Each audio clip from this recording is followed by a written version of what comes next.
Today, managers find themselves supervising staff from 4 different generations. Traditionalists, those born between 1925 and 1941.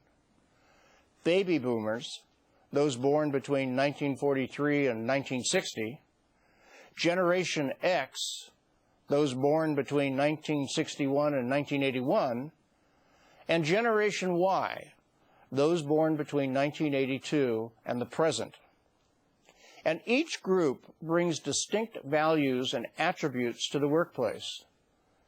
It usually isn't fair to generalize, but for purposes of recognizing these differences, here are 4 generalizations. Traditionalists are those born prior to the end of World War II, and for many, longevity with one employer is considered a positive measure of success. Baby boomers currently dominate the rank of senior management in most organizations and are characterized by optimism and a reluctance to grow old. Generation X employees are knowledgeable workers who have been influenced by technology as well as by shifts in family and societal trends. Generation Y employees are more diverse, globally oriented, and more knowledgeable of technology than any preceding generation. Now, consider this. According to a Bank of America study, the number of workers aged 35 to 45 years will decrease by more than 10% by 2011. Roughly 2 experienced workers currently leave for every inexperienced worker who enters the workforce. John Deere Corporation recently revealed that 55% of its workforce will retire over the next 10 years. Conclusion: skill shortages will exacerbate, while attracting and retaining the newest generation of workers will become increasingly critical.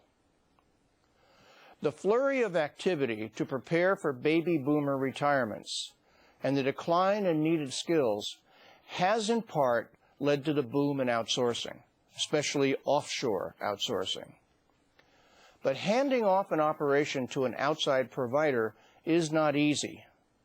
The transition often proves to be much more costly and complicated than was expected.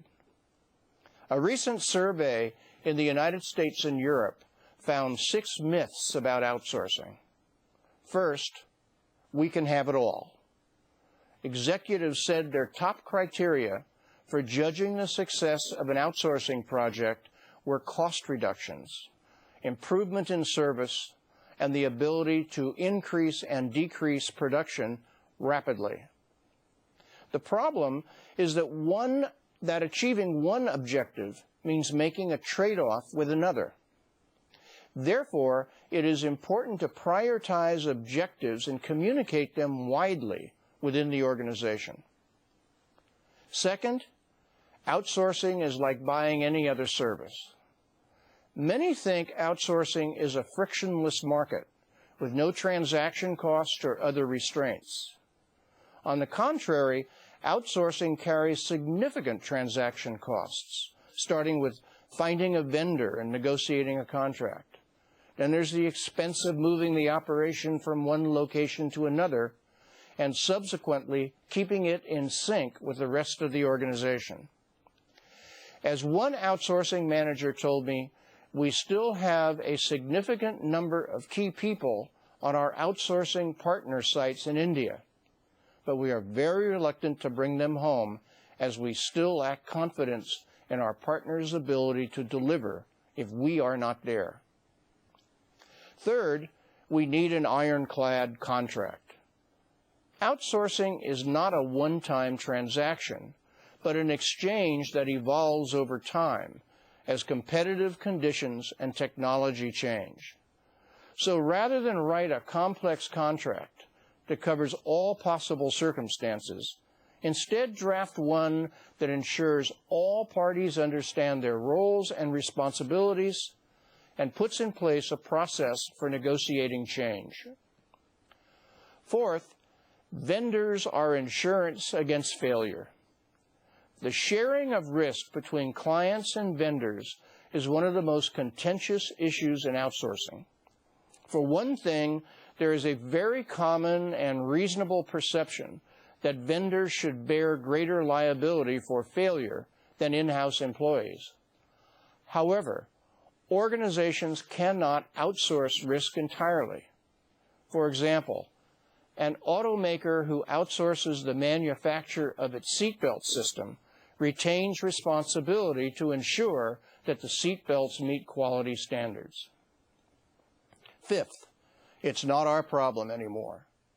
Sometimes companies think that once they outsource a process, they can wash their hands of it. A senior executive told me the biggest obstacle to a satisfactory partnership is that one party sees itself as relieved of all responsibility and abdicates control to the other. When outsourcing an operation, the organization must retain the knowledge underlying the process to avoid compromising its ability to produce future innovations. Losing all knowledge related to a process means that the vendor holds all the cards and could easily take advantage of the organization. It also puts the client in a difficult position if it wants to end the relationship, because the organization may no longer have the competence to evaluate other vendors, negotiate suitable contracts, or even lay out how the job should be done. Sixth, our first failure should be our last attempt. Very few organizations report great success with their very first outsourcing project. But that doesn't mean they should give up. With time, partners learn to communicate better, leading to more efficient coordination and fewer mistakes. Clients and vendors learn about each other's needs and are able to negotiate better contracts focusing on value creation. Organizations with greater experience have greater success implementing more complicated models and face fewer problems in their outsourced and offshored activities. With or without outsourcing, to help address the competition for talent and skills, organizations need to build internal and external partnerships to better accomplish overall goals. Internal partnerships include labor management cooperation, partnerships with employees for workforce development, cross-training and new work organizations, like high-performance work teams. Key supports for internal partnerships include creating network relationships among work units to improve flexibility, responsiveness, and knowledge sharing. External partnerships are with customers, suppliers, or other organizations that can provide strategic and tactical services. Strategic partnership or alliances are increasingly important because they can offer entry into new markets or a basis for new products or services. Partnerships permit the blending of an organization's core competencies and leadership capabilities with the complementary strengths and capabilities of the partner to address common issues. Successful internal and external partnerships usually lead to a basis for mutual investments. For example, joint education and training is a cost-effective method for workforce development of all partners. Around the world, a wide range of corporate tasks are being performed today by teams of employees who rarely, if ever, meet in person. The rise of these so-called virtual teams is hardly surprising, given the vast investments corporations are making in internal communications and networks. Technically, it's no longer a challenge to work closely with colleagues in distant locations or to hold meetings with participants scattered around the globe. In practical terms, however, plenty of hurdles remain. However, it's an important issue as companies become more reluctant to bear the expense of frequent in-person meetings and employees increasingly resent the burdens of travel placed on their health and personal lives. Finding a way to make virtual teams work better is crucial if organizations are going to get the most productivity out of a far-flung workforce. A recent study of multinational companies, including British Petroleum, Nokia, and Ogilvy and Mather, was conducted by the WPP Group with assistance from the London Business School of Economics. The study surveyed over 1,500 virtual team members and leaders from 55 teams across 15 European and U.S. multinational companies. The study identified 9 rules for making virtual teams more productive. Rule 1. Invest in online resources that help members learn quickly about one another. Because of their physical separation, one of the bigger challenges virtual team members face is an inability to easily learn what each person brings to the project. Online tools can help in the same way that social networking websites like MySpace and Facebook help students to get to know other members of their communities. Rule 2. Choose a few team members who already know each other. Virtual teams are much more likely to be productive and innovative when they include some people who already know each other. Such heritage relationships are crucial to rapidly building networks among the team members. Rule 3. Identify boundary crossers and ensure that they make up at least 15% of the team. Boundary crossers are people who, as a result of their personality, skills, or work history, have lots of connections to useful people outside the team. I also want to stress the networking role boundary crossers play, beyond virtual teams, in the company at large, for accelerating the transfer of knowledge. At Nokia, a huge range of routines and processes support and encourage employees to expand their personal networks. For example, new hires are formally introduced to at least 10 people, both within and outside their departments, whom they can contact for information. Nokia has also taken this concept outside the organization by establishing working relationships with the faculties of more than 100 universities, co-hosting conferences, sharing research initiatives, and supporting postgraduate work. Rule 4.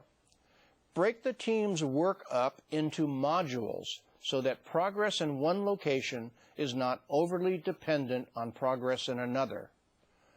Coordinating work across distant time zones is a continuing battle, but many of the teams studied sank into acrimony as one part of the team waited for another to complete part of a task, or as one group worked faster than another.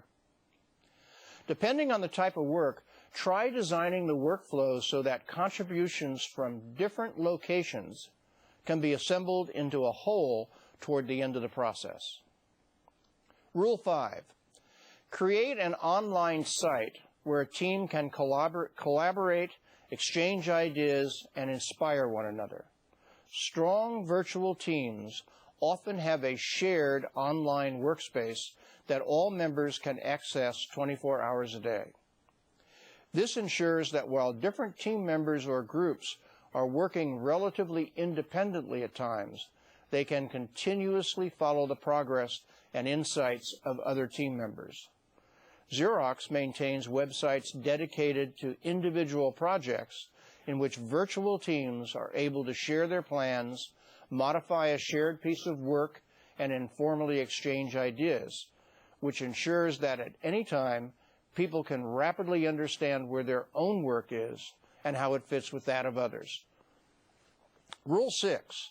Encourage frequent communication, but don't try to force social gatherings.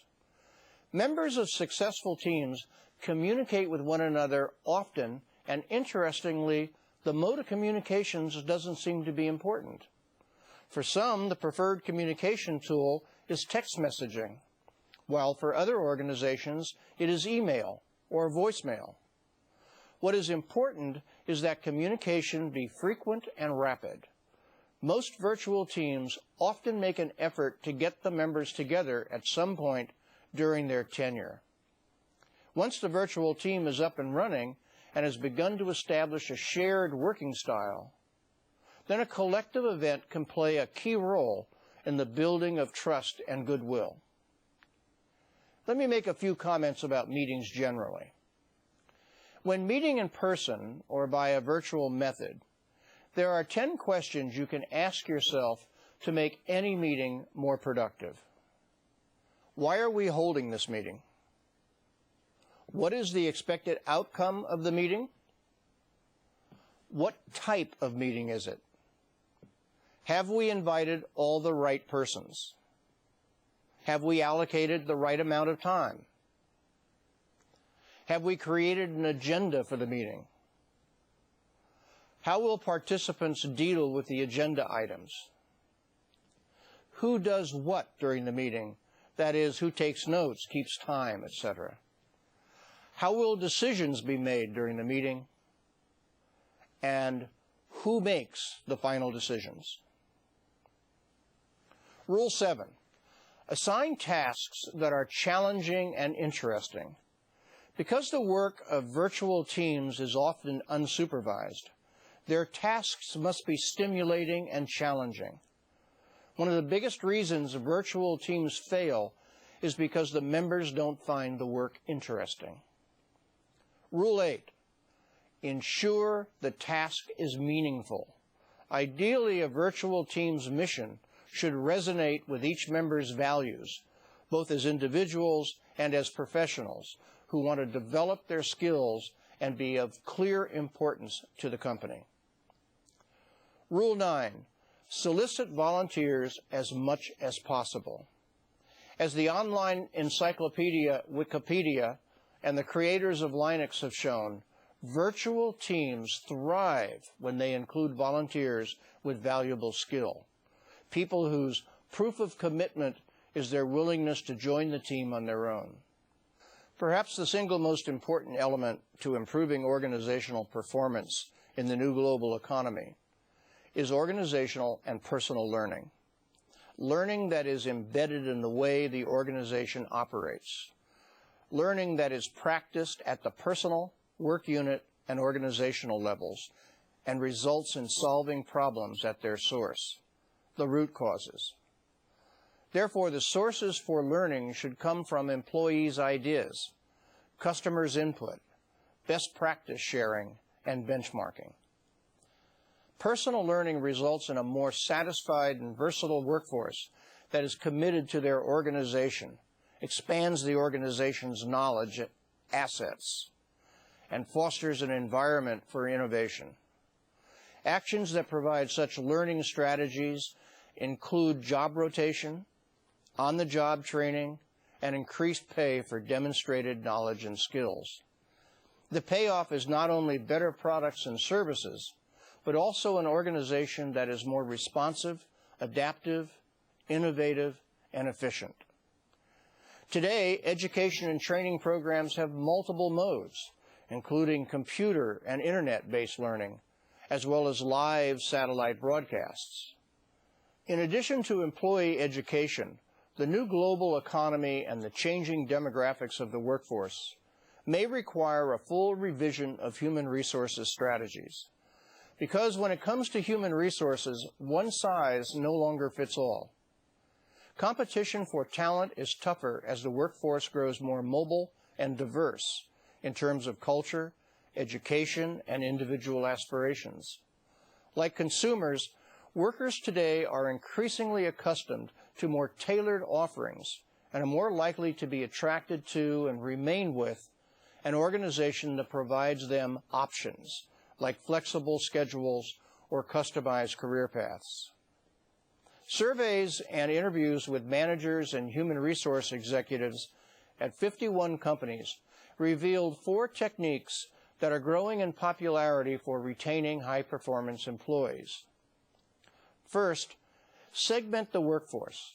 Just as marketing departments organize customers into groups, human resources departments can segment employees in different ways to boost worker productivity and satisfaction, and in turn, make the organization more effective.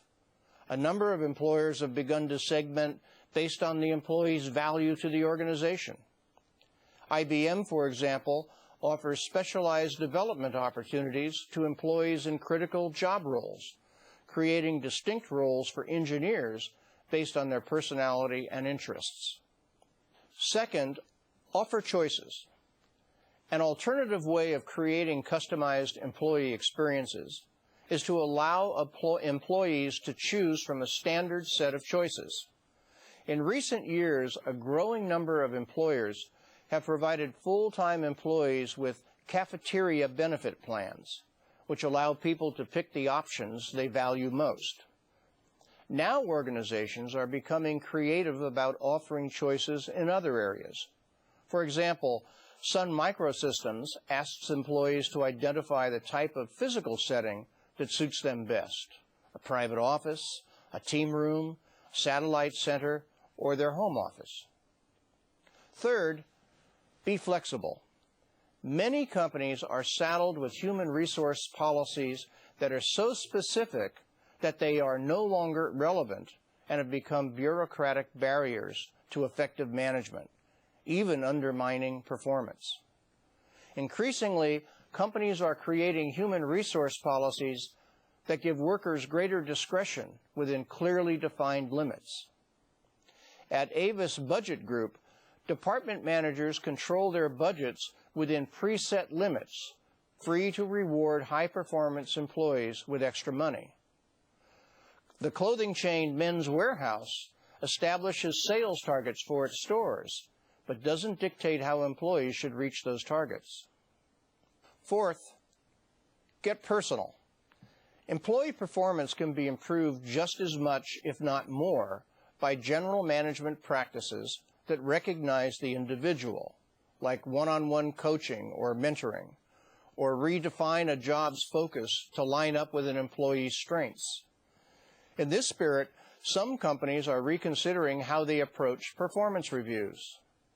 In traditional settings, human resources controls how and when the performance appraisal takes place, and managers are directed to evaluate how well employees have mastered the fundamental requirements of the job.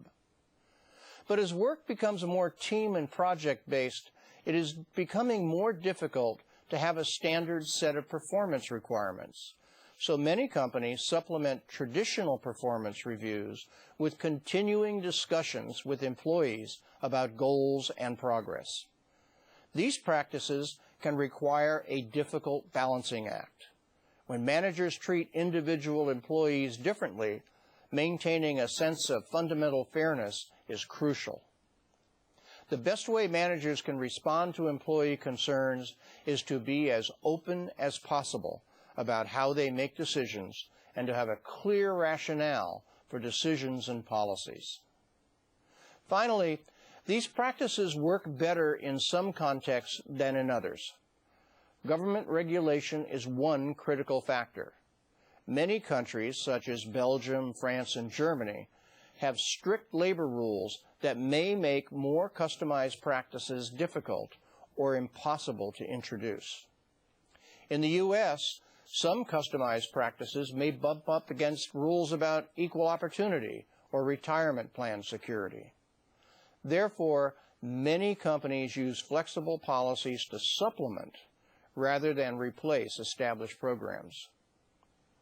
The culture and history of the company itself also matter. Small, younger organizations often operate without formal human resource structures as a matter of course. The 4 techniques are thus more appropriate for larger organizations seeking a way to introduce customization and flexibility without abandoning control and structure. It's difficult to make the change from a one-size-fits-all. However, companies that do it right will have unprecedented opportunities to develop the talent they need to become more competitive, high-performance organizations. Change is not easy for most of us, but the world has and is changing, and very fast. Perhaps a bit tongue-in-cheek, but Douglas Adams described it this way. 1. Anything that is in the world when you were born is normal and ordinary and is just a natural way the world works. 2, anything that is invented between the time you are 15 to 35 is new, revolutionary, and exciting, and you can possibly get a career in it. 3, anything invented after you are 35 is against the natural order of things. Let us hope we can overcome our resistance to the new competitive global economy and begin to take advantage of its opportunities. We began this segment with a quote from Jose Ortega y Gasset. Let's end our program with another one. He advised, quote, "Life is a series of collisions with the future. It is not the sum of what we have been, but what we yearn to be that matters." Thank you, and the very best of luck.